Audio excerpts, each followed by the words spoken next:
Bienvenidos a Zona Kite, el primer programa de TV dedicado al universo del kitesurf. En Kite, en primera persona, conocemos a Machu López, rider de duotón kiteboarding.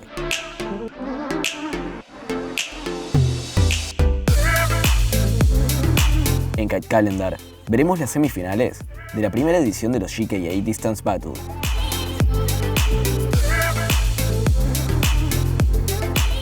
En Viajando con el Viento, les traemos un nuevo short film de Noé Font a través de Hood River.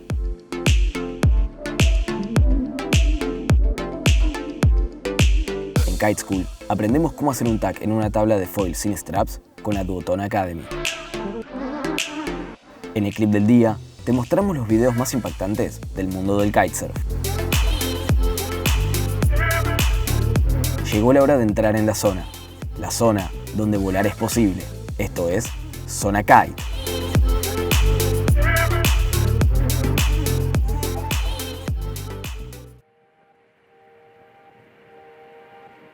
Machu López ha pasado años buscando que las olas sean parte de su vida.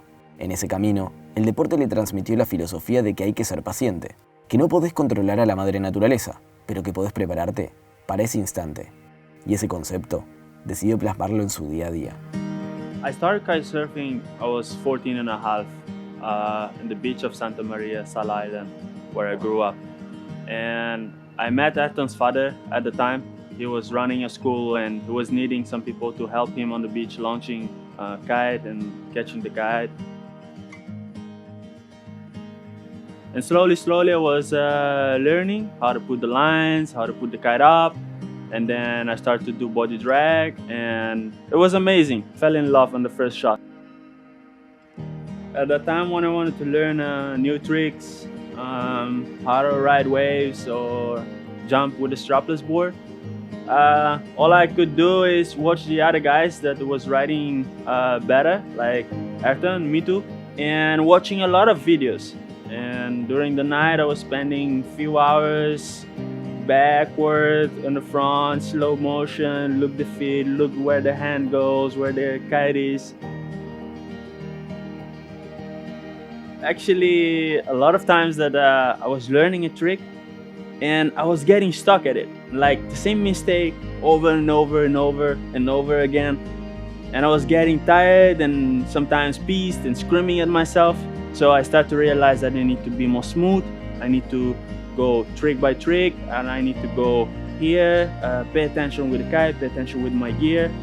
And yeah, this is basically my life and this is what I love the most since I started and since my father was taking me to the beach. And to be out there, especially doing kitesurf, has no words that can describe it and has no money that can buy that feeling.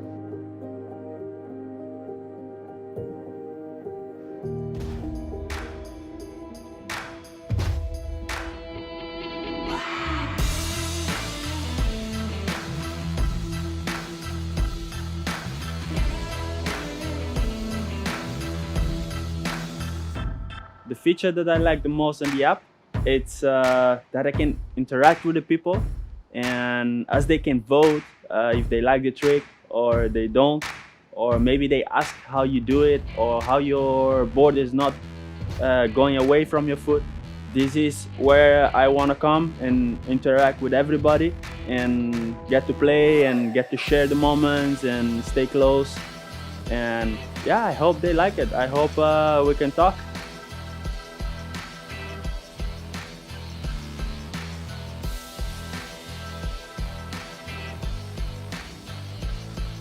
Man, I wish I had an app like this when I was learning.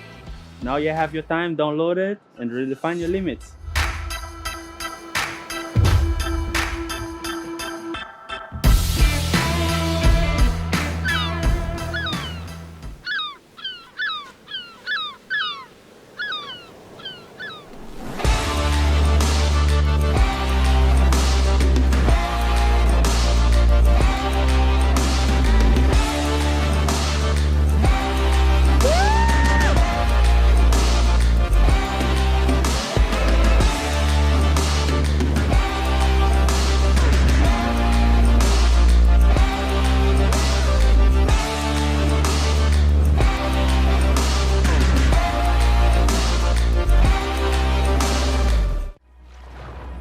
Welcome back, everybody, to day 2 of the GK Distance Battles 2020. It is the day of the semi-finals. Let's run through what the distance battle is. Due to the situation with the COVID-19, travel restrictions are very severe. So what we have done is we have initiated a world premiere format type of competition. A selected amount of riders have had 2 months to record 5 consecutive minutes of heats for all different categories. So for the quarterfinals, they have different categories of moves they have to touch. For the semis, the same, and for the finals, the same. This way, we have been able to do this type of competition and get the GK family back together.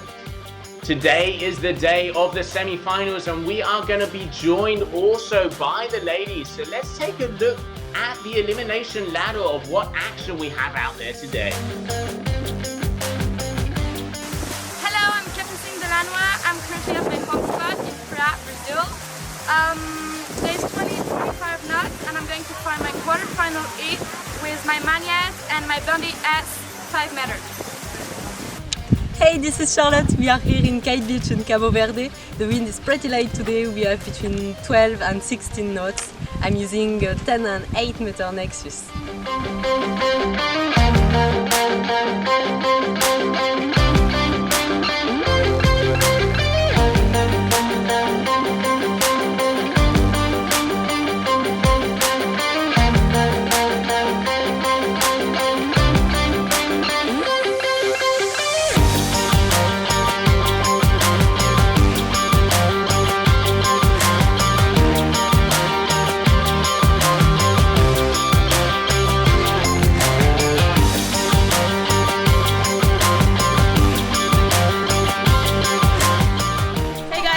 I just wanted to say I just finished filming the GK Distance Battle for Strapless. I'm here in Praia at my hotel in Bella Vista, Praia, and the wind was pumping today. I was on my 7 meter Neo, and yeah, I got some sick shots. Hopefully you guys will like it.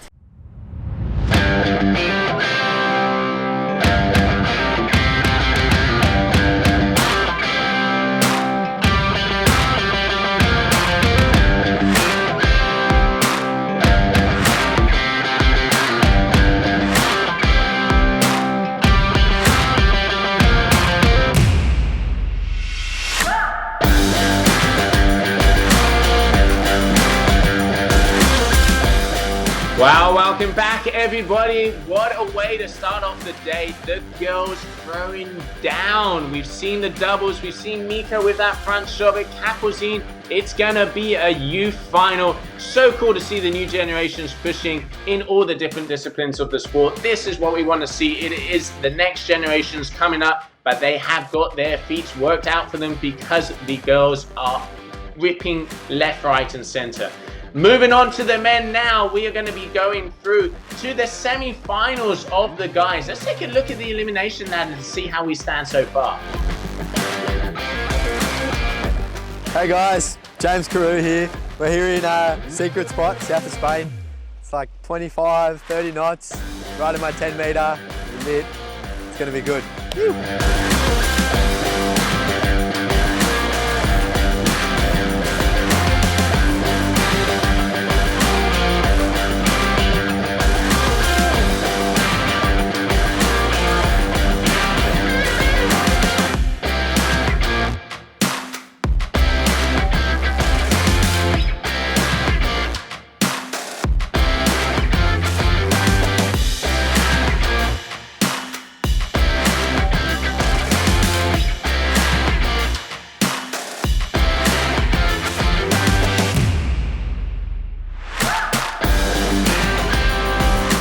Hey guys, I'm Pedro Matheus from Brazil. I'm here in Praia, Ceará. I'm going for the second heat now for the semi-final. Today is about 25 to 30 knots. I'm going with my 9 meter kite. And let's see what this brings on. What's up guys? I'm in somewhere in the world, just filming for GKA. So there is nice condition, 30 knots. And yeah, so you're gonna see in the movie what happened.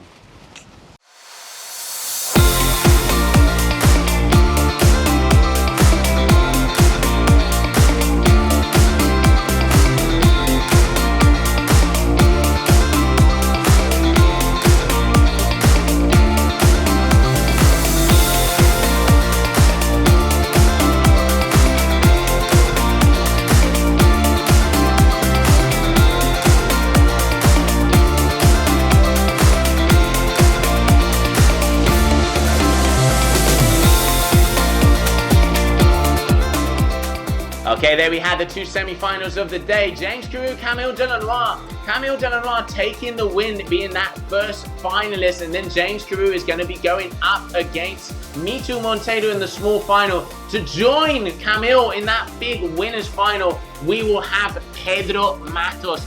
This is going to be Sunday, 8 o'clock Central European Time is when you have to be stuck to your television screen.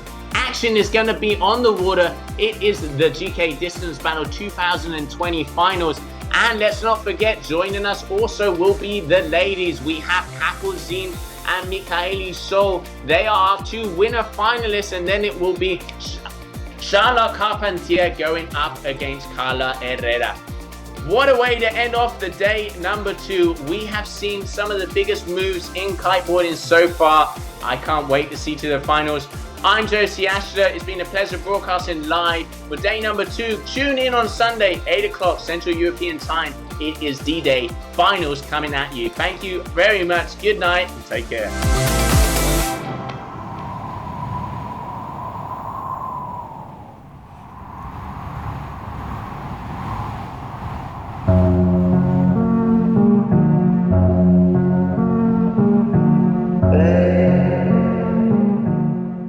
Otra edición asombrosa de Noé Font, el joven rider y director audiovisual de Duotone. Sigámoslo a través de su lente en un viaje junto a Craig Cunningham y Xander Wright por los increíbles paisajes de Hood River en este short film titulado Goodbye Hello.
I'm no stone, I'm alive, and I'm no rock, I'm alive, no piece of metal, y'all.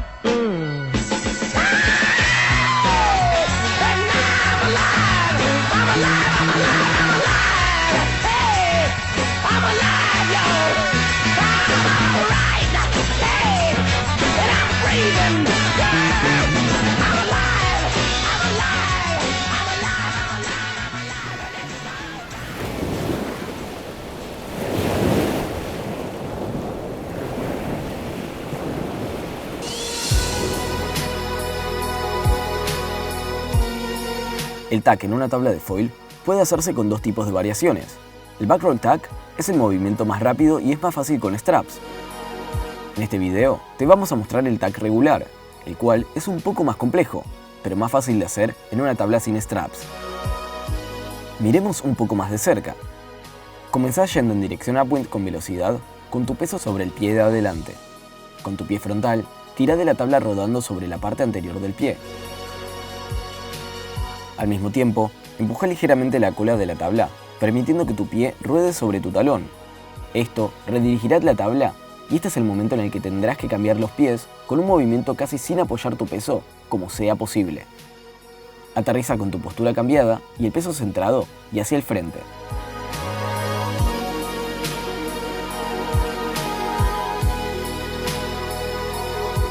El movimiento del kite es clave para tener éxito. Dirigí el kite hacia arriba con bastante impulso y luego hace que este cruce hacia el nuevo lado con una transición suave. Una vez que el kite haya pasado las 12, tira de la barra para que te eleve un poco. Mientras haces el cambio de posición de los pies, baja el kite agresivamente para generar la potencia necesaria para salir y completar el tack. Repitamos el movimiento del kite. Dirigí el kite hacia arriba y el nuevo lado mientras avanzas hacia el lado upwind a toda velocidad. Tira de la barra y cambia tu posición.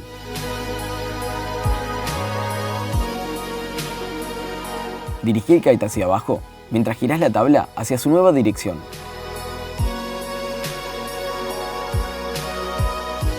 Miremos un poco mejor los movimientos de la tabla.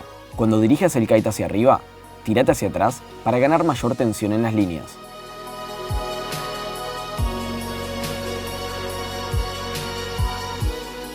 Una vez que el kite está del otro lado, mira por debajo de tu brazo.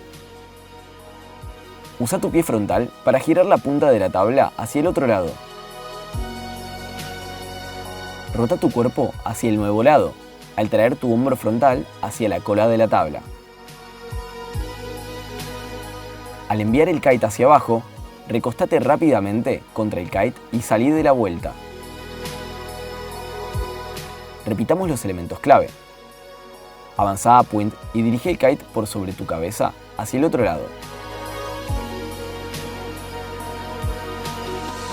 Mira por debajo de tu brazo. Gira la punta de la tabla hacia el viento, rota sobre la cola de la tabla y cambia la posición de tus pies. Dirige el kite continuamente desde el lado viejo hacia el lado nuevo.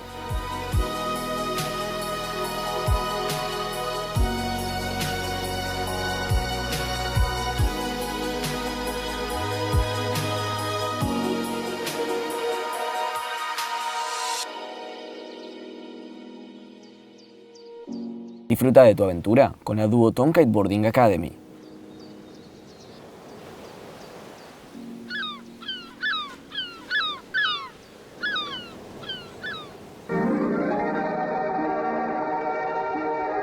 Atarse un kite, volar alto, hacer trucos old school como un deadman o un handle pass no son realmente tan nuevos como podrían llegar a pensar. Los pioneros de un deporte llamado sky ski ya hicieron todo lo que hacemos hoy, incluso colocando una cámara en su cometa.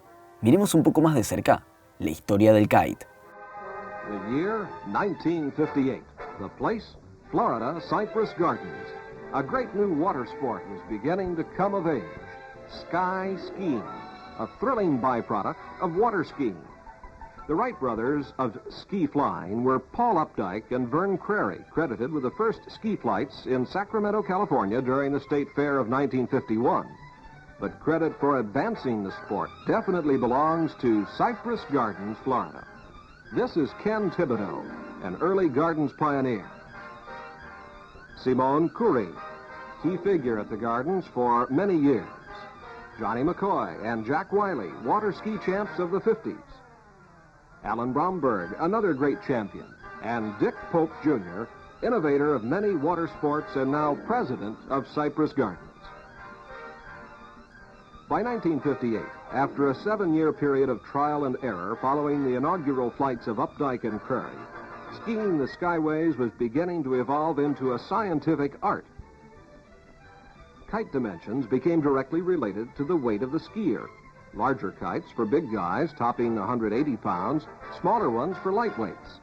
The average kite is 14 feet long and 12 feet wide. Aluminum alloy tubing replaced spruce for the frame, and early canvas or linen fabric materials were replaced by synthetics such as nylon or Orlon. In the 50s, it took a powerful inboard speedboat to zoom a human kite into the air, but the outboard was soon to come into its own. In those days, the only link between flying and falling was that grip on the crossbar.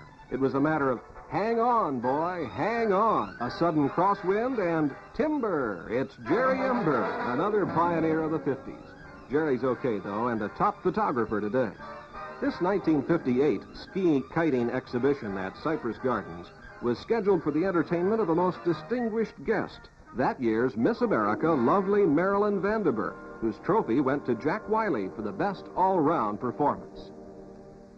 As the kite flies, so does time.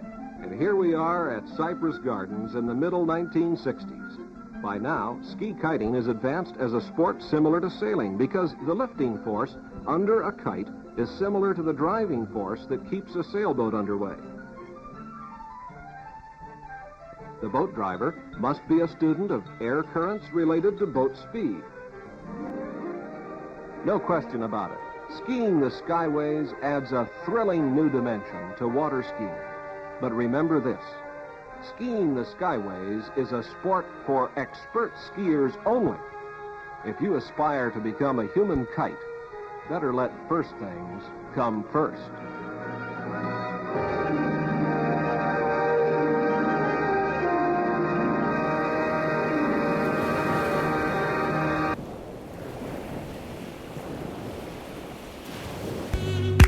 Zona Kite es tu zona. Vos también sos protagonista de nuestro programa. Mándanos tus fotos y videos a zonakite.gmail.com para compartirlas en nuestras redes sociales. Esto es todo por hoy. Los esperamos en la próxima edición de Zona Kite.